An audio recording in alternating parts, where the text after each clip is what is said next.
My brother destroyed my life by fabricating evidence of my affairs, but after 6 long years the truth finally came to light. My high school love, Rachel, was 45 years old and I, a 45-year-old guy, was her spouse. Together, we have 4 daughters. Ashley, 18, Olivia, 21, Madison, 22, and Lauren, 24. We fell in love when we were both 14 years old during our freshman year. I can still clearly recall our English class when I first met her. I assisted her in picking up the books she had dropped. It was our reality, but it seemed like something from an adolescent film. From the first time they laid eyes on Rachel, my parents, Robert, 68, and Pamela, 66, fell in love. She was their unborn daughter. Mom would teach her our family dishes and invite her over for Sunday dinners even when they were first dating. Dad gave us relationship advice all the time and treated her like his own daughter. He would say things like, "Think before making big decisions and communication is key." Our relationship was shaped by those statements for many years. This parting is made much more agonizing by the unique memories that each of my girls has. Our oldest, Lauren, was my shadow when she was younger. In the park close to our house, I spent numerous weekends teaching her how to ride a bike. Like the older children, she was determined to learn without the use of training wheels. Her delighted smile brightened the entire neighborhood when she eventually succeeded. As she had envisioned, she is now a prosperous lawyer. When Madison, our artistic soul, was 15, she converted our garage into her art studio. I constructed an easel and arranged her materials to assist her in setting it up. That area became her haven after we transformed it over the course of a summer. Our living room is adorned with a family portrait that she painted. It was her first significant composition. If it's still there, I wonder. The best part of my weekends was watching Olivia play soccer. Until I had to miss them all, I never missed a single one. When my mother contacted me at work to tell me that I had made the varsity team as a freshman, I could still hear her happy voice. She learned how to play for me, and we practiced penalty kicks in the backyard for hours. At games, she constantly claimed that I was her fortunate charm. My tiny coding partner was Ashley, my tech-savvy youngest child. When she was 10 years old, we worked together to build her first computer. We would work on basic games late into the night since she was so eager to learn programming. She came up with the concept for an app that would use puzzles to teach children math. When everything collapsed, we were halfway through the development process. Our first few years of marriage were both magical and difficult. During our senior year, we were both pleased and afraid to learn that Rachel was expecting Lauren. I chose to work at a nearby manufacturing company while attending night classes rather than enrolling in college right away. While raising Lauren, Rachel worked part-time to complete her degree. Despite barely making ends meet and living in a small 1-bedroom apartment, we were content. We learned collaboration and resilience over those years. But my 43-year-old younger brother James was always a specter over our joy. I was too trusting to notice the signs properly, but they were there from the start. James would make excuses to be around us even in high school. He would offer to drop Rachel off at our favorite cafe on date nights or offer to drive her home while I had basketball practice. I now understand that James had a pattern of compulsive behavior. He followed his middle school teacher to the grocery store and sent her letters since he was obsessed with her before Rachel. It was dismissed by our parents as a harmless crush. He developed an obsession with a girl in his high school class, making up intricate tales about their connection when they had hardly spoken. It was written off as a teenage drama once more. When Rachel and I got engaged, it was the first big warning sign. James became furious rather than merely disapproving. When he arrived at Rachel's place of employment, he created a commotion that nearly cost her her job. He was yelling that I had taken her away from him and that they were destined to be together. Rachel was afraid. She told me everything right away, and that's when I started thinking about severing my relationship with James. However, my parents stepped in. They persuaded us that James needed assistance rather than rejection. We attended family therapy sessions for months. James expressed regret, claimed to have changed and seemed to accept our relationship. Although I now question whether it was all part of his long-term plan, he even gave a heartfelt speech during our wedding. James became more and more involved in our life over time. He positioned himself as our children's favorite uncle, helped me land a job at his company, and started showing up at family get-togethers all the time. He was especially close to Madison and Lauren, frequently bringing them out and purchasing them pricey presents. I assumed he was simply making amends for his previous actions by being a good uncle. In hindsight, I can see how he methodically gained the trust of each member of my family. He supported Rachel's professional networking, helped my parents with their money, and was always ready to provide a helping hand. In contrast to my hectic schedule and frequent business travels, he positioned himself as the dependable, stable sibling. I needed the business travels to advance in my job, but James took advantage of me. Some of the things he would say to Rachel were, "Mike's always away, but I'm here if you need anything." While I was away, he offered to assist with school functions and home repairs. I was appreciative of his assistance at the moment. I can now understand that it was all a part of his deception. Everything broke apart 6 years ago. I had been at our company's West Coast office for a week on business. It was a presentation for a big project that might get you promoted. I missed Rachel and the girls so much that I contacted her every night to tell her everything that had happened during the day. I also participated in video conferences with the girls, listening to Madison's most recent art project ideas and providing remote assistance with Ashley's math assignments. My whole family was in our living room when I got home. James was there, appearing serious, while Rachel and the girls were crying. Tension was pervasive in the air. Rachel exclaimed, "How could you do this to us?" with a look of fury in her eyes that I will never forget.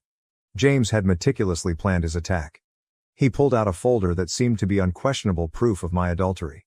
Intimate text exchanges, hotel receipts, and even pictures of me entering a hotel with another woman were all there.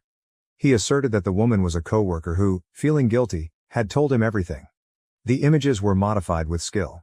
Later, I found out that they were staged to appear suspicious and were taken at official business meetings. Although the texts were entirely false, they contained information about my travel and work schedule that could only have been known by someone with insider knowledge. James had made things appear genuine by using his position at our organization. I made a valiant effort to protect myself, but long before I entered that room, James had turned everyone against me. He had been subtly hinting at my odd behavior to Rachel for weeks. My daughters had been persuaded by him that I was behaving differently. He had even expressed his concern about my decisions to my parents. I'm still troubled by the nightmare of the next several hours. Lauren, who had always been my strongest supporter, yelled that she would never forgive me and hurled her house key at me. Even though Madison was crying so much that she was having trouble speaking, her words, "I hate you," were audible. My daughter Olivia, who used to race to me after every soccer match, was unable to even look at me. "Why did Daddy do this to us?" Ashley, who was only 12 at the time, turned to Rachel and questioned. The most agonizing response was probably from my parents. Dad, who had taught me everything I needed to know to be a decent spouse and father, and who had always been proud of me, looked at me with utter disgust. His statement, "No son of mine would do this to his family," is still ringing in my mind. You would end this divorce quickly and amicably if you still had any dignity. That evening, I was expelled with only a bag of clothing. In the weeks that followed, I made frantic efforts to establish my innocence. I spent almost all of my savings on hiring 3 different private investigators. After weeks of searching for the supposed other woman, the first private investigator found that she had moved to a different state. Despite identifying several discrepancies, the second investigator was unable to demonstrate that the hotel invoices were fakes. In fact, the third PI nearly discovered James's manipulation before abruptly and mysteriously abandoning the case. James had threatened his family. I found out later. The divorce process was harsh and swift. Rachel was furious and distraught and didn't want to interact with me. My daughters blocked my social media accounts and phone number. I only made contact through attorneys. I lost everything in 6 months, including my work, most of my friends, my home, and my family. At the office, James had been deliberately spreading accusations that I had a history of having inappropriate connections with coworkers. The stigma followed me, and clients began asking not to work with me, even though nothing was formal. I started again after moving to a little apartment across town. The isolation was debilitating. Sometimes all I wanted was a glimpse of my girls, so I would sit in my car outside my former home. Every milestone I missed was like a stab to my heart. I couldn't get close, so I watched Lauren's law school graduation from the parking lot. I sent Madison an anonymous purchase of her favorite piece from her first art show. I cheered alone in my flat while watching Olivia's college soccer championships on the internet. I learned about Ashley's successes in the science fair from the local newspaper. However, nothing could have prepared me for Lauren's wedding's agony. Through a social media post from a common acquaintance, I became aware of it. I lost my role in my moment when I saw James escorting my daughter down the aisle in the pictures. I was in a dark place all day thinking about things I'm not proud of. At that point, I picked up my cat, Max, from the neighborhood shelter. To be honest, he saved my life more than once, and he needed someone just as much as I did. My only means of escape became work. I shifted departments, switched companies, and threw myself fully into my job. I received 2 promotions, but without my family to celebrate with, accomplishment felt meaningless. My background was unknown to the new employer, Yet I was never able to build strong bonds with my coworkers. How do you justify not talking about your family, eating lunch by yourself, or going to office parties? Over the years, I made a few unsuccessful attempts at dating. I was never sure how to respond to the first question, which was always about family. How can you explain to someone that your children despise you, that your brother methodically ruined your life, and that your whole family thinks you're a cheater? Most first dates ended without a second date. Every holiday served as a reminder of my losses. Thanksgiving meant consuming just microwave meals. Christmas was spent drinking too much and viewing old home videos. My girls and my own birthdays were the worst. Because I couldn't stand to see the unopened presents in my apartment, I continued to buy them presents each year and kept them in a storage unit. Then everything changed 3 days ago. An unidentified number called me. My mother was crying. Although she refused to provide anything over the phone, she said that they had learned the truth about James's deceit. She pleaded with me to meet with them, stating that everyone wanted to make amends and was remorseful. Feeling numb, I hung up. 6 years of loneliness, suffering, and memories lost. My daughters spent 6 years growing up without their father. James lived the life he had stolen from me for 6 years. That cannot be resolved by a simple apology. I've made touch with a legal practice that focuses on defamation and family law disputes. The attorney thinks we may have a good case, particularly if my family now has proof of James's dishonesty. Reconciliation is not something I'm interested in. Justice is what I desire. I want James to be held legally responsible for ruining my life. Some may believe that my family should forgive me because I'm being too harsh. James didn't simply betray my confidence, though. My whole life was methodically ruined by him. He poisoned my girls against me, took away my fatherly position, and robbed me of years I will never get back. How can you forgive someone who denied you the opportunity to watch your kids grow up? Who caused you to miss the wedding of your daughter? Who deliberately and methodically turned your whole family against you? I'm meeting with the attorneys tomorrow to go over our alternatives. My mom asked for a meeting, but I haven't replied yet. Although I have mixed feelings about it, I would like to know how they found the truth. The harm has been done. I'll provide an update as soon as I learn more. I have to prioritize the legal issues and preserve my own emotional well-being throughout this time. Update 1. My parents just presented me with startling proof at my meeting with my legal team. These are the events of the past 2 days. It was eye-opening to meet with my lawyers. They clarified that based on the information my parents gave, James might be charged with several crimes. My mother gave me a big folder with the original, unaltered pictures, which make it obvious how James altered them. Along with bank statements demonstrating payments for fabricating hotel receipts, they also found email exchanges between James and a professional photo editing firm. During a drunken confrontation with Rachel last week, the truth was revealed in a surprising way. By declaring he didn't design all of this simply to lose her, James unintentionally made a mistake. Rachel began investigating after reading this message and discovered a hidden email account on their shared computer. Everything was in the emails. Correspondence with several individuals he hired to assist him. Complete records of his 6-year plan to ruin my life, and even early drafts of the fictitious texts he wrote. Significant progress has been made in the police investigation. James's co-conspirators, including the friend who assisted in making fictitious hotel reservations and the photo editor, have previously been interviewed. By testifying against James, these people are now assisting the authorities in the hopes of avoiding being charged themselves. James's scrupulous record-keeping is especially unsettling. On his laptop, Rachel found a password-protected journal, which she gave to my lawyers. He started planning even before my marriage to Rachel, according to the journal. He spent a lot of time writing about waiting for the right time to carry out his plan. After learning that James intimidated other co-workers and utilized resources to falsify proof in order to support his lies, my former company opened an internal inquiry. Compensation for wrongful firing is being seriously discussed, and the HR department is getting ready to issue a formal apology. The evidence is growing. Experts in forensics discovered erased documents that demonstrated he had attempted similar schemes twice previously but had not carried them out correctly. The degree of forethought is astounding. Rachel is completely assisting investigators and has filed for divorce from James. The worst thing has been discovering how he took advantage of my daughters. His journal entries describe how he poisoned them against me in a methodical manner. He would deliberately sow doubts, misrepresent my statements, and fabricate circumstances to cast me in a negative light.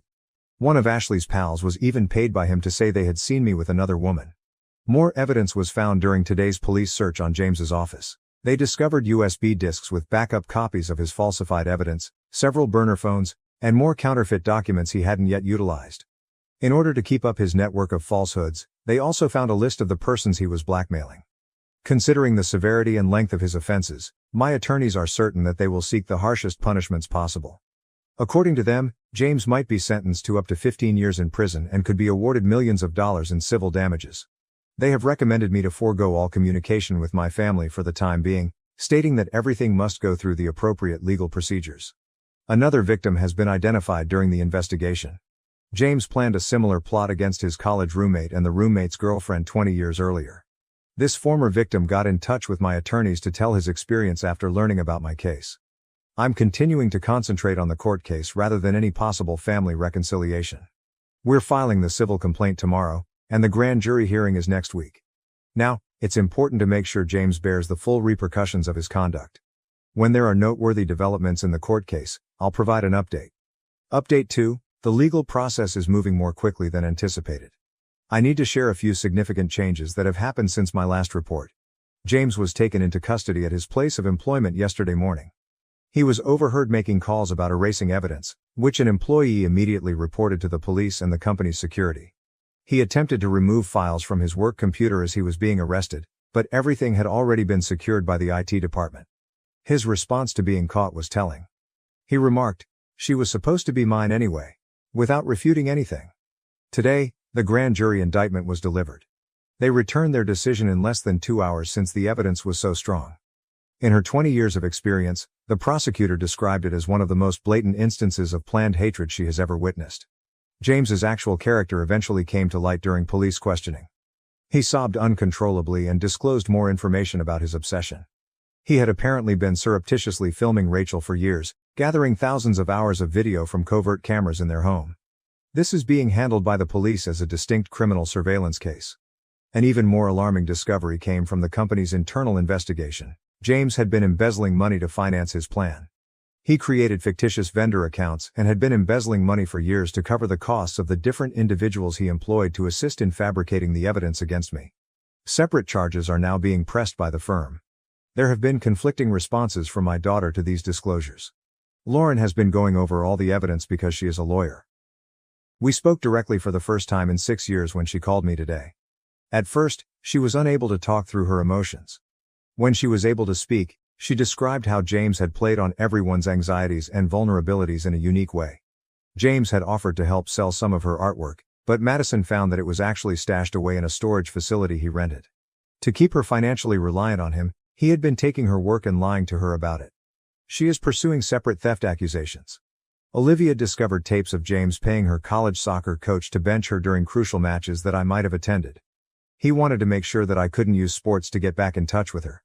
The NCAA is currently investigating the matter on its own. Ashley's admission was the most devastating.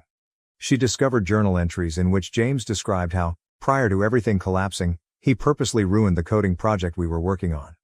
Knowing how important that shared interest was to our relationship, he had paid someone to hack and contaminate our work. Additional evidence has been discovered during Rachel's divorce procedures.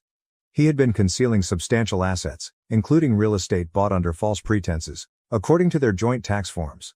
Even before our divorce, the forensic accountants were able to track down money transactions to offshore accounts. The extent of James's deceit has crushed my parents. When Dad found out about the concealed cameras in their home, he also suffered a little heart attack. James had been watching every member of the family, gathering information that he could use to control them. He kept records on everyone's vulnerabilities, secrets, and intimate moments. Today, the report from the criminal psychologist was made public. According to the report, James has one of the worst cases of obsessive personality disorder and psychopathic tendencies they have ever seen. According to his notebooks, he carefully planned every aspect of the devastation of my life, viewing it as an art form. Victims from the past have kept coming forward. Similar methods from James's background have been reported by 2 other families, though they are not as complex as what he did to me. These incidents, which date back to his time in college, demonstrate a distinct pattern of worsening conduct. Given the evidence that James had established a tiny network of blackmailed people who assisted him in maintaining his deceit, the prosecutor is now attempting to bring additional organized crime charges against James. Some were people he had financially compromised, and others were other professionals he had snuck on. I've kept my distance from efforts at family reconciliation in favor of assisting in the development of the most compelling legal argument. My attorneys claim that with the overwhelming amount of evidence, James's conviction is all but certain. Now their attention is on making sure he gets the harshest punishment imaginable. Although the tale has garnered media interest, I have turned down every invitation to be interviewed. I'm still focused on pursuing justice within the judicial system rather than going public. Nevertheless, a number of James's accomplices have begun speaking with reporters, exposing the entire scope of his network of deception. Next week, following the preliminary hearing, I'll provide another update. I'm currently preparing for what is expected to be a historic case in criminal justice and family law with my legal team. The conclusions of the preliminary hearing are more important than anyone could have predicted. I wanted to hold off on sharing this update until everything was finalized. Although James entered a guilty plea to all charges, the events in the courtroom were surprising. Against the advice of his attorney, he insisted on making a public statement. He described his entire plan for 45 minutes, not with regret but with a sickening sense of pride. He expressed no remorse, calling it his masterpiece of revenge. The judge's response was extraordinary. She disregarded the usual sentence criteria after hearing James's statement, pointing to his pathological pride and obvious determination to commit another crime. In order to run each count consecutively rather than concurrently, she imposed the maximum penalty. James will be imprisoned for 25 years with no chance of release for 18 of those years. James provided fresh details about additional victims throughout his statement, going beyond the incidents we were already aware of. In other states, he had tried similar tactics against 3 other families. His crimes may result in federal prosecution, according to the FBI's interstate investigation. His offshore accounts were the most startling discovery. He had been operating a consulting business for other compulsive people, teaching them how to ruin relationships and families, the forensic accountants found out. He had customers in several different nations. Now, Interpol is involved. In her testimony, Rachel described discovering a secret chamber in their basement that was stocked with monitors and monitoring gear. In addition to monitoring their home, he had set up cameras in my office, apartment, and even my vehicle. It was military-grade surveillance technology, according to the technical expert who inspected the arrangement. Ashley, my youngest daughter, made significant progress in her analysis of James's computer systems. She discovered encrypted files using her coding expertise, demonstrating that he had been preparing to grow his scam. He had meticulous records on the families of my co-workers, ready to ruin several relationships at once if I ever came close to establishing my innocence. The company's security mechanisms were completely redesigned as a result of their analysis. They found that James had used persuasion and extortion to undermine almost every department. In his own testimony, the CEO described discovering proof that James had been selling company secrets to finance his complex schemes. As an attorney, Lauren has been assisting the prosecution in constructing cases for James's other victims. She discovered a trend that went all the way back to his high school years. He had spent more than 25 years honing his craft. He had developed a network of enablers during his life, according to her inquiry. Betrayal Shadow, an exhibition at Madison's art gallery, showcased pieces she produced while dealing with this experience. She openly challenged a number of James's collaborators who were there at the event without their knowledge. Video recordings of their confessions served as proof for further charges. Olivia found out that James had been following her college friends, gathering damaging material to keep them quiet. She is currently developing procedures to stop similar manipulation schemes in college athletics by collaborating with school security across the country. Our family's psychological effects have resulted in an unforeseen development. Numerous prestigious colleges are examining the case as an illustration of persistent psychological manipulation. In order to improve detection and prevention tactics for incidents like this one, research teams are examining James's techniques. A support group for families impacted by pathological liars and manipulators has been established by my parents. They have discovered 5 further instances of James interfering in the lives of other families, some of which go back decades, thanks to this network. Due to these disclosures, a number of cold cases involving questionable family splits have been reopened. The judge combined compensatory and punitive penalties and sentenced James to pay $12 million in reparations. The forensic accountants discovered that he had accumulated more than $20 million from corporate espionage and consulting, all of which have been confiscated. In the future, I have turned down every attempt at reconciliation from my relatives. The years lost are irreparable, and the damage is too great. I'm concentrating on assisting in the construction of safeguards to stop similar exploitation from happening to others. James's law is now being considered by a number of state legislatures to strengthen the penalty for planned family destruction. I keep my anonymity intact, even though the story has garnered international attention. Rather, I'm developing tools to identify patterns of systematic familial manipulation in collaboration with cybersecurity professionals. Leading the technical development, Ashley is transforming our misery into something that could potentially benefit others. My last update will be this one. Although justice has been done, some wounds never completely go away. I'm going about my life with the intention of keeping others from going through what James did to our family.